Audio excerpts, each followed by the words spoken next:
Here are 7 things professional Final Cut Pro editors do to change the bitrate that you probably don't. First, I'll show you how to use Final Cut's built-in export presets for smaller file sizes. And at the end, I'll share 2 apps for creating custom bitrates, including a free one. Let's change your bitrate. Final Cut Pro has a bunch of built-in presets for exporting. Let's take a look at each of them and see how big of a file it makes and the bitrate. So I'm in my project and I'm going to press Command E to open up the share window. I'll go to Settings and I'm going to change format to video and audio. And video codec will leave at Apple ProRes 422. I'm going to turn off this chapter markers. Then I'll click on Next and let's give it a name. We'll call it 422 and let's save it in this folder here. All right, let's export another preset. I'll press Command E, I'll go to Settings, and let's leave format at video and audio, but video codec, let's go to H.264. We'll press Next, and we'll give it a name too, H.264. All right, let's do it again. Command E, go to Settings. This time let's change format to computer, and let's leave video codec at faster encode. Click Next, give it a name, and press Enter. All right, let's open up another one. We'll press Command E, go to Settings, and this time let's change the video codec to better quality. Click Next, put in a name.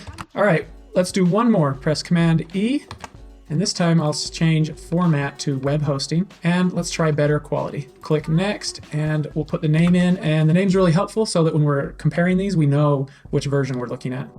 And I'll press Enter, and away it goes. All right, so I've got all my videos open in QuickTime Player, and if I press Command I can open up this info window here, and it will show me information about each video. So if I click on this top left one, we can see this is the 422. This is the first one I exported, and its size is about 130 megabytes, and the data rate is at about 114 megabits per second. Let's take a look at the second one. This is the web hosting one. It's a smaller size, 18 megabytes, and the data rate or the bit rate's at about 16 megabits per second. Okay, this is the H.264, and that's at about 11 megabits per second. This is the faster encode with computer, and it's about 17 megabits per second. And then our last one is the better quality one, and it's about 22 megabits per second. We have a wide variety of bit rate from over 100 megabits down to about 10 megabits per second. So if you want a low data rate, then you'll want to set it up to export to H.264. And I'll show you real quick again how to do that. Command E, go to Settings, set format to video and audio, and then for video codec, select H.264.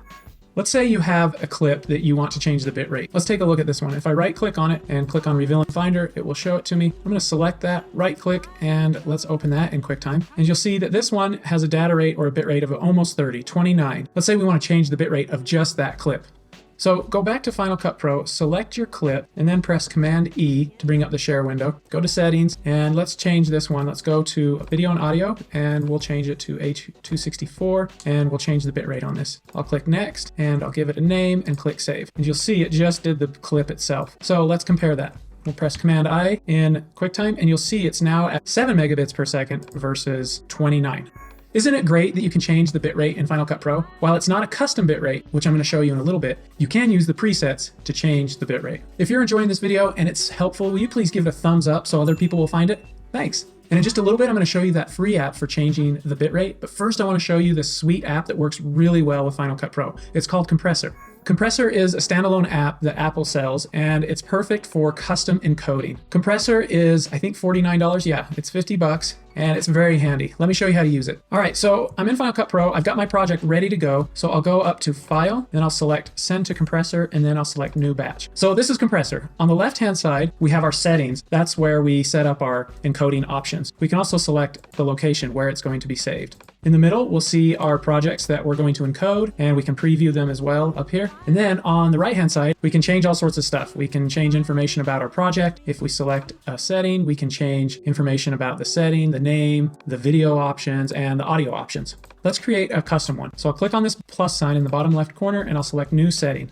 We'll go to MPEG-4, and let's give it a name, 5 megabits per second, and then press OK. Click on Video, and go down to the average data rate. Let's click on that and select Custom. Now I can put in a custom bitrate I want. We'll put 5000, 5000, and press Enter. I can also enable multipass. What that does is Compressor will encode it multiple times, trying to find the best bit rate in the range and the best video quality. However, it does take longer to process. So we'll leave it off for now. Go to Audio, and this looks good. We'll leave it as is. And now I can drag and drop this preset onto my project. Let's change the location. I'll right click on it and select bitrate. And let's change the file name as well. I'll just press Enter and add the new name.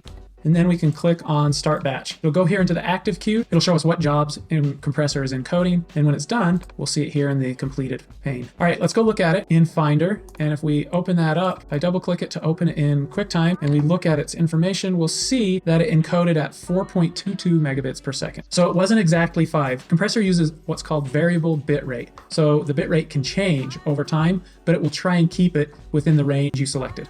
We can also set it up to access Compressor right from Final Cut Pro without sending our project to Compressor. In Final Cut, go up here to the upper right corner, click on the Share button, and then select Add Destination. Drag and drop Compressor over to the sidebar, and then find the compressor setting you want to use. I'll scroll all the way down to our custom section and select the one I just made and press OK. If I want to change that, I just select it and then click Change and select a new setting and press OK. Now I can close this. All right, with my project ready to go, I can use that compressor export setting. So I'll just click on the Share button up here, and then I'll select that compressor setting. We look here, we can see it's our 5 megabits per second, and we can click Next and change the name, and then click Save. Here it is in Finder. Let's open it up in QuickTime, and we see that it's just the same as before with 4.2 megabits per second.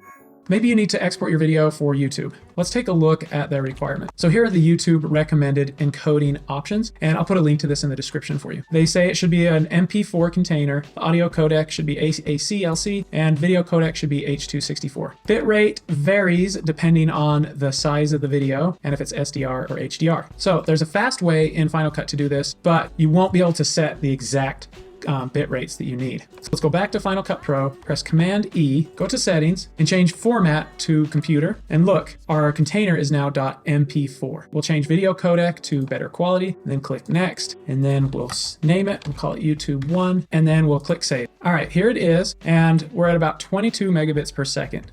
Let's see what the bitrate suggestion is. So this is an SDR and it's a 1080p, and they recommend around 8 megabits per second for a frame rate in this range. So we're way overkill. We're at like 22. So let's set this up to be exactly what YouTube wants using Compressor. So we'll go to Compressor and we'll click on Custom over here and we'll select New Setting. We'll go MPEG 4 and we'll call it YouTube, and it'll be 1080p. We'll click OK. And then in video, for our codec, we'll leave it at H.264 like they suggest. And then for our data rate, let's change it to custom. And we want it around 8 megabits per second. So that'll be 8,000 kilobits per second. Press enter. Okay, now that we've got that set up, let's go back to Final Cut Pro and let's set that up as a destination. I'll click on the Share button, then click on Add Destination. I'll add compressor settings over here. I'll scroll down and I'll select my YouTube settings and I'll press OK. Then I'll close this, and now I can click on the Share button and select that YouTube destination, click Next, and give it a name and export it. Okay, here is our export. We'll open this up and we can see that we're around 6.28 megabits per second. So we're not quite at 8, but we're in that range that YouTube wants.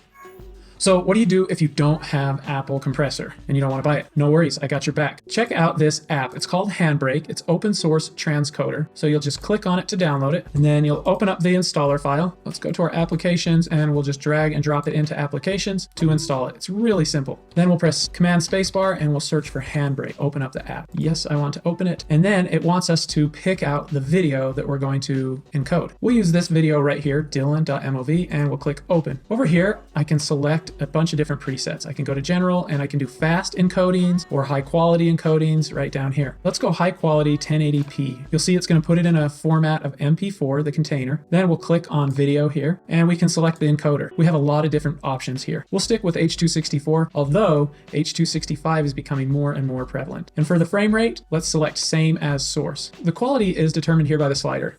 If you want to increase the quality, move the slider to the right. If you want to lower quality, to the left. If you hover over this little slider picker, it says here they recommend between 18 and 28. You can also select an average bitrate. So you can say, I want it to be on average around 9,000. And we can also do 2-pass encoding, or we can do like a multi-pass encoding as well. We'll use this constant quality for a constant bitrate. And then when we're done, we can select where we want it to save. So we'll click Browse, and let's go to the bitrate folder I made earlier, and we'll save it in here. We'll click Choose, and we can give it a name as well.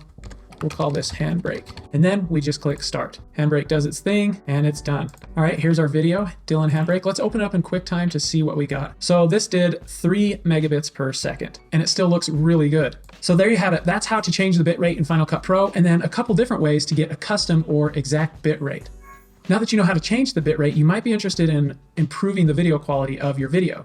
So I made a video and I put in 5 pro pointers on improving your video quality. Click here to check it out.